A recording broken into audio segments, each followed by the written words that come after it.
Kolar times Kannada ನ್ಯೂಸ್ಗೆ ಸ್ವಾಗತ. ಬಂಗಾರಪೇಟೆ ಹೋಟೆಲ್ಗಳ ಮೇಲೆ ದಾಳಿ. ಅನಧಿಕೃತ ಸಿಲಿಂಡರ್ ವಶಕ್ಕೆ. ಪಟ್ಟಣದ ಹೋಟೆಲ್ಗಳಲ್ಲಿ ಅನಧಿಕೃತವಾಗಿ ಮನೆ ಸಿಲಿಂಡರ್ಗಳನ್ನು ಬಳಸುತ್ತಿದ್ದ ಬಗ್ಗೆ ಮಾಹಿತಿ ಪಡೆದ ತಹಶೀಲ್ದಾರ್ ಸುಜಾತ ಹಾಗೂ ಪುರಸಭೆಯ ಮುಖ್ಯ ಅಧಿಕಾರಿ ಸತ್ಯನಾರಾಯಣ ದಿಢೀರ್ ದಾಳಿ ನಡೆಸಿದ್ದಾರೆ. ಈ ವೇಳೆ 6 ಅಕ್ರಮ ಸಿಲಿಂಡರ್ಗಳನ್ನು ವಶಕ್ಕೆ ಪಡೆದು ಸಂಬಂಧಪಟ್ಟ ಹೋಟೆಲ್ಗಳ ವಿರುದ್ಧ ದೂರು ದಾಖಲಿಸಿ ಕ್ರಮ ಕೈಗೊಳ್ಳಲಾಗಿದೆ. ಅಲ್ಲದೆ ಸುರಭಿ ಹೋಟೆಲ್ನಲ್ಲಿ ಸ್ವಚ್ಛತೆ ಹಾಗೂ ಅಡುಗೆಗೆ ಬಳಸುವ ನೀರಿನ ಗುಣಮಟ್ಟದ ಬಗ್ಗೆಯೂ ತಹಶೀಲ್ದಾರ್ ಅಸಮಾಧಾನ ವ್ಯಕ್ತಪಡಿಸಿದ್ದಾರೆ.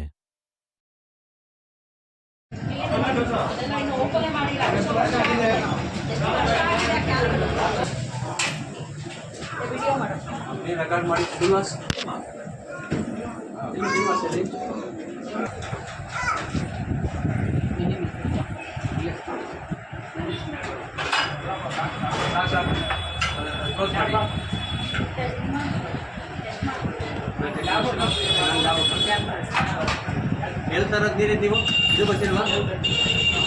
ಏನು ಗೊತ್ತಿಲ್ಲ ಮೇಡಮ್, ಬರೀ ಗ್ಯಾಸ್ ಅಷ್ಟೇ. ಇದು ಬರೋದು ಗೊತ್ತಿಲ್ಲ, ಹೋಗೋದು ಗೊತ್ತಿಲ್ಲ, ಏನೊಂದು ಗೊತ್ತಿಲ್ಲ, ಏನು ಗೊತ್ತಿಲ್ಲ ಮೇಡಮ್.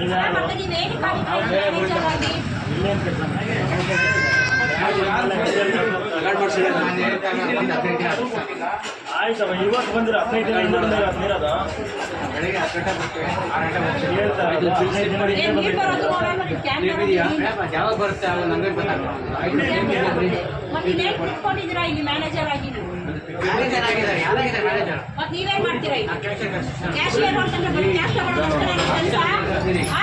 ಏನ್ ಹೆಂಗ್ ಮಾತಾಡ್ತೀರಿ?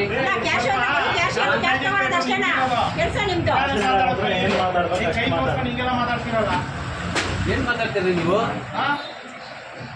ಪೇಪರ್ ಅಂತ ಕೊಡಿ, ಪೇಪರ್ ಅಂತ ಕೊಡಿ.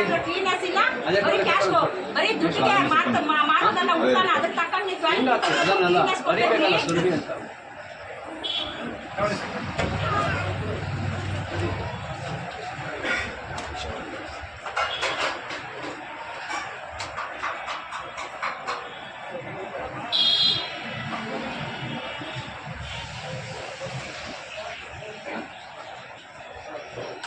Sino?